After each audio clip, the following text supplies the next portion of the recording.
बिस्मिल्लाहिर्रहमानिर्रहीम। अस्सलाम वालेकुम वरहमतुल्लाहि वबरकातुहू। अल्हम्दुलिल्लाह हमारे 12th class political science lesson number 5 चल रहा है और इसके हमने अभी तक के 5 पार्ट तकरीबन देख लिए हैं। अभी ये ख़त्म होने की तरफ जा रहा है और उम्मीद है कि जो कुछ आप लोगों को समझाया गया है वो अच्छे से समझ में आ गया होगा।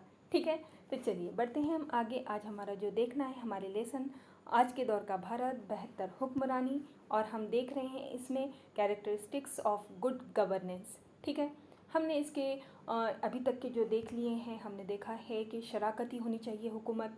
उसके बाद हमने देखा कि क़ानून की हुक्मरानी हो, और उसके बाद वाला पॉइंट हमने लास्ट लेक्चर में हमने उसे कवर किया था, शफाफियत। और यहाँ पर हमने एक बहुत अहम एक आर्टिकल की मालूमात हासिल किए थे, वो था राइट टू इंफॉर्मेशन, RTI 2005। ठीक है, और वो भी आपको सब कुछ अच्छे से समझ में आ गया होगा। तो अब हम आगे बढ़ते हैं। आज हमारा जो है नेक्स्ट वाला जो उसका कैरेक्टरिस्टिक्स है नंबर 4, जिम्मेदारी। ठीक है, तो अब यहाँ पर जो आता है हमारा जो है गुड गवर्नेंस का ये वाला जो क्या कहेंगे, इसका जो अक़दार है ये भी एक इम्पॉर्टेंट है। ठीक है, यानी हम समझ रहे हैं, देखिए हर एक लेसन का हमने आप लोगों को कहा है कि थीम है और वो थीम को लेकर वो लेसन चल रहा है। तो हमारा ये जो है बेहतर हुक्मरानी यानी गुड गवर्नेंस को लेकर ये लेसन है। तो ये इसमें गुड गवर्नेंस यानी हुक्मरानी वो कैसी होना चाहिए या उसकी क्या क़दरें हो सकती है ये बताया जा रहा है। तो अब जब गुड गवर्नेंस कह रहे हैं, हुकूमत कह रहे हैं जो आवाम के लिए काम कर रही है, तो उसमें ये एक चीज़ होना बहुत ज़्यादा ज़रूरी है, ज़िम्मेदारी का एहसास होना। अगर ये नहीं होगी तो वो गुड गवर्नेंस बिल्कुल भी नहीं हो सकती। अब ये कैसे? ठीक है, इसमें हम जो पॉइंट बताए गए हैं वो देखेंगे एक एक से one by one. First one ये है कि हुकूमती इदारों जो होते हैं इनको जो अपना जो भी काम दिया गया है वो मुतय्यना वक्त पर पूरा करना चाहिए। ठीक है, यानी कि ज़िम्मेदारी का एहसास रहना। अब अगर ज़िम्मेदारी का एहसास ही नहीं होगा तो फिर वो काम भी सही तरीके से नहीं होगा। ठीक है, आप लोगों को एक छोटी सी एग्जांपल देते हैं, क्योंकि हम आपको ऐसी एग्जांपल देते हैं जो आपको समझ में आए और उस एग्जांपल को लेकर आप ये चीज़ें जो बताई जा रही है उसको कंपेयर करो तो आपको ये सब कुछ इसका पिक्चर क्लियर हो जाएगा। तो अब देखो एग्जांपल के तौर पर जैसे अपने फैमिली में होते हैं 4 बहन भाई जो भी है, 1 2 जो, तो इनमें कैसा रहता है कि कुछ जो होते हैं एकदम से लापरवाह होते हैं और कभी जो बड़े वाले जो होते हैं तो उन लोगों में एक ज़िम्मेदारी का एहसास होता है। उनको जो कुछ बताया जाता है, जो पेरेंट्स बोलते हैं, वो ज़िम्मेदारी के साथ वो काम को मुकम्मल करते हैं। और कुछ जो रहते हैं हाँ अभी करेंगे ना, तभी करेंगे ना, तो हम क्या बोलते हैं, अरे इनको तो ज़िम्मेदारी का एहसास ही नहीं है। ठीक है, तो ये होता है जिसको ज़िम्मेदारी का एहसास होगा बिल्कुल वो जो बताया गया है उसको, जो टाइम बताया गया उसमें वो पूरा मुकम्मल करने की कोशिश करेगा, और जिसमें नहीं रहेगा तो वो आजकल में टाल देगा, तो फिर वो काम कभी भी मुकम्मल नहीं होगा। बिल्कुल सेम टू सेम गवर्नमेंट में भी जो होते हैं, ऑफिसर्स जो होते हैं, इनको अपना जो काम है वो एक जो लिमिटेड वक्त दिया गया है उसमें उसको पूरा करना चाहिए। हुकूमत की जो अपनी पॉलिसी स्कीम है जिसका जो है उसका एक दौरान या एक वक्त मुद्दत जो है वो तय करना चाहिए, अनलिमिट नहीं। जैसे अब अपना मोबाइल जो होते हैं कॉलिंग अनलिमिटेड आ रहे हैं इसके स्कीम्स वगैरह, वैसा नहीं, अनलिमिट नहीं। यहाँ पर कैसा रहना चाहिए कि एक ड्यूरेशन, कि इतने ड्यूरेशन में ये गवर्नमेंट ये काम करेगी, वो वक्त में उसको कंप्लीट करना ही है। ठीक है, अब एग्जांपल जैसे कि ये जो रास्तों का काम होता है, जो रास्ते रोड वगैरह बनाए जाते हैं, तो ये रोड कैसा होता है, जब आप लोगों ने भी एक्सपीरियंस किए होंगे कि वो जो काम चलता है तो ऐन बारिश के टाइम पे स्टार्ट होता है। ठीक है, और फिर वो जो है उसको जल्दी से मुकम्मल भी नहीं किया जाता, फिर बारिश आ जाती है, फिर जो रोड थी तो वो और ज़्यादा ख़राब हो जाती है। तो इससे कैसा हो जा रहा है, पूरा की पूरा हर एक शहरी को इससे तकलीफ़ हो रही है। ठीक है, क्यों? क्योंकि इन्होंने काम वक्त पर मुकम्मल नहीं किया, उसका जो ड्यूरेशन है वो तय नहीं किया। उस वजह से मुश्किलों का सामना, तकलीफ़ों का सामना किसको करना पड़ता है, आम पब्लिक को। ठीक है, तो इसलिए हुकूमत को जो अपनी पॉलिसी बना रहा है, स्कीम्स बना रहे हैं, तो उसका उन्होंने क्या करना चाहिए, एक उसकी टाइम लिमिट भी रखनी चाहिए। ठीक है, और अगर ये और टाइम लिमिट तो रख ली है, अब वो वहाँ पर ये नहीं रहना चाहिए कि हाँ ये टाइम तो आ गया लेकिन अभी मेरा काम ख़त्म ही नहीं हुआ, मैं और थोड़ा सा मुझे वक्त दे दीजिए, ये नहीं। बल्कि जो बोल दिया वाला है, जो डेडलाइन बता दी गई है, उसी में वो काम भी पूरा कंप्लीट होना चाहिए। ठीक है, और अगर वो कंप्लीट नहीं होता है तो फिर जो उसके भी जो ज़िम्मेदार ऑफिसर्स है उनसे जवाब तलब करना चाहिए। ये होती है ज़िम्मेदारी। समझ रहे हो आप लोग? ये ज़िम्मेदारी का जब एहसास होगा, हुकूमत के जो काम करने वाले अफसरान हैं उनमें, जो पॉलिसी बना रही हैं उसके लिए उनकी पूरी की पूरी उनका डिवोशन रहेगा, तो फिर वो क्या होगा, बिल्कुल टाइम पर काम कंप्लीट होगा, आम लोगों को उससे फ़ायदा होगा और सब कुछ सही तरीके से चलेगा। फिर हम बोलेंगे कि ये गवर्नेंस जो है ये गुड है। ठीक है। और इसकी एग्जांपल्स अगर हम देखेंगे तो देखो बहुत सारा होता है। ये ऑफिस में जो सरकारी जो गवर्नमेंट ऑफिस में जाते हैं तो वहाँ पर कुछ जैसे हमने आरटीआई के उसमें कहा था कि उनको डेथ सर्टिफिकेट निकालना था, तो आज आना है, कल आना है, कल आना है, परसों आना है, ऐसा कर रहे थे। तो ये नहीं कि वहाँ पर भी एक मुतय्यना वक्त रहना कि हाँ अगर किसी बंदे ने ऐसी एप्लीकेशन दिया है तो उसको रिप्लाई 8 दिन में मिलेगा, उसका जो सर्टिफिकेट है उसको 8 दिन में मिलना ही है। ये होगा, ये जिम्मेदारी। ऐसे चक्कर पे चक्कर लगाना वहाँ पर नहीं रहना चाहिए। ठीक है। तो ये इस तरह से ये गुड गवर्नेंस की ये एक क्वालिटी है, जिम्मेदारी। अब हम आगे बढ़ते हैं। इसके आगे जो इसी में जो बताया वाला है, ये टाइम मैनेजमेंट होना, इसमें जो काम हो रहे हैं बिल्कुल अगर नहीं कर रहा है वो अफसर तो उससे जवाब तलब होना चाहिए। ये मेन पॉइंट याद रखो कि जिम्मेदारी में क्या आएगा, वक्त पर काम होना, टारगेट उसका जो टाइम का है वो लिमिट रहना, अगर वो काम करने वाले जो ऑफिसर है जिम्मेदार अगर उन्होंने नहीं किए तो उनसे जवाब तलब होना, और पूरा की पूरा टीम वर्क रहना और उसको आवाम तक के पहुंचाने का काम करना। तो उससे क्या होगा, जो मकसद रखा गया है वो मुकम्मल होगा और सबको इसका फ़ायदा होगा। ठीक है।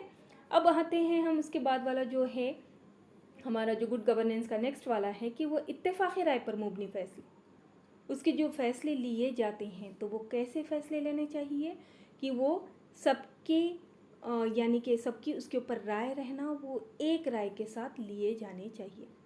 अब ओपिनियंस तो अलग अलग रहेंगे, राय मीन्स ओपिनियन, सबकी समाज में कैसा है, रहने वाले अफराद जो रहते हैं सब में इख्तिलाफ हो सकता है, मगर अच्छी हुक्मरानी में क्या होना पड़ेगा कि ये समाज के मुख्तलिफ तबक़ात में मुसलसिल मुज़ाकरात का नज़्म होना चाहिए। ठीक है। देखो अब इसकी भी एक एग्ज़ाम्पल कि अब जो है जो अपनी भी फैमिली होती है तो वहाँ फैमिली में भी बहन भाई के भी आपस में जो राय होती है वो हमेशा एक जैसी नहीं होती, हम फ्रेंड्स की भी नहीं होती है। तो ये यहाँ पर कैसा होना चाहिए कि ये जो है ये तो रह गई, इख्तिलाफ तो रह गई, लेकिन यहाँ पर क्या करना पड़ेगा, एक अच्छी हुक्मरानी को समाज के ये जो अलग अलग तबक़ात है, अलग अलग सोसाइटी है, अलग अलग कास्ट के जो लोग हैं, अलग अलग इकनॉमिकली तौर पर कोई रिच है कोई पुअर है, सब अलग टाइप के हैं, तो इनके साथ सरकार का मुज़ाकरात होना चाहिए, हुकूमत की उनके साथ बातचीत का नज़्म होना चाहिए, यानी उनके क्या ख़यालात हैं, उनके क्या ओपिनियन है, ये समझ में आना चाहिए। ठीक है। अब देखो कैसा है कि जो है अगर अब आपको पब्लिक ओपिनियंस जो होता है यहाँ पर कैसा है, इत्तेफाक़ी राय, पब्लिक ओपिनियन, ये किसको कहेंगे, तो मतलब एक कोई इशू है और जिसके ऊपर सब मेजॉरिटी में जो एक राय है तो हम उसको क्या कहेंगे, पब्लिक ओपिनियन। अब एग्जांपल के तौर पर कि ये बेरोज़गारी बहुत ज़्यादा बढ़ रही है, आज हम देख रहे हैं कि ये कोविड का जो जब से हुआ तब से तो ये बेरोज़गारी का तो इंतहा ही हो गई है, और अगर वैसा देखा जाएगा तो 2015 से पहले उतनी बेरोज़गारी नहीं थी जितनी कि 15 के बाद बढ़ गई है। तो अब यहाँ पर पब्लिक ओपिनियन क्या बन गया कि पब्लिक ओपिनियन ये बन गया कि जिस गवर्नमेंट ने यहाँ पर आने से पहले वादा किया था कि हम इतना रोज़गार देंगे तो वो रोज़गार कहाँ है। अब यहाँ पब्लिक ओपिनियन है, पब्लिक कह रही है कि हमें क्या चाहिए, हमारे को रोज़गार चाहिए, अगर ये रोज़गार मिलेगा तो हमारी तरक्की होगी, हमारी होगी तो समाज की होगी तो कंट्री की होगी, ये एक है।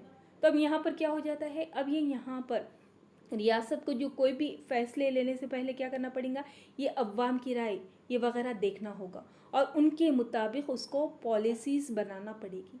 ठीक है। कैसे, यानी कि अब रोज़गार का जो है लोगों का मांग है कि रोज़गार होना, ये पब्लिक ओपिनियन है, तो यहाँ पर सरकार का ये जिम्मेदारी होती है कि वो रोज़गार के मौके पैदा करे, रोज़गार छीनने के नहीं बल्कि रोज़गार देने के, सरकारी तौर पे जो सनतें वगैरह वो स्टार्ट करे या जो कुछ भी पैसा हो सकता है पब्लिक सेक्टर में वो इन्वेस्ट करे ताकि ज़्यादा से ज़्यादा लोगों को रोज़गार मिले।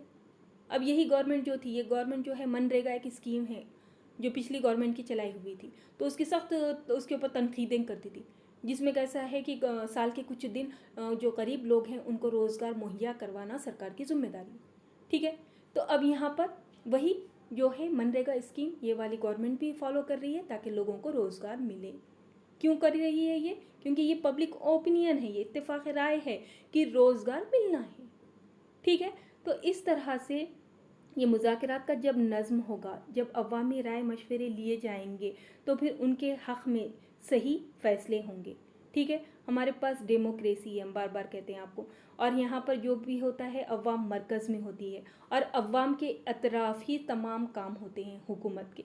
ठीक है, तो इत्तेफाक राय जब होगी, यानी कि वन वे नहीं होना, हुकूमत ही अपने तौर पे कुछ भी फैसले ले रही है, वैसा नहीं होना।